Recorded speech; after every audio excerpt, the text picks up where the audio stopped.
Density is mass over volume.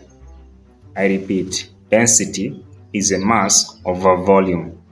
In exam, it may come in your exam, and this always has got 1.5 marks. So you will be given a mass and volume. So what you have to do so as to get density is to divide mass over volume.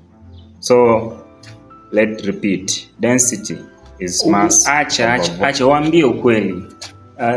That way of teaching, how can be beneficial then in this century? Hii karne mambo imebadilika, so you have to tell the truth.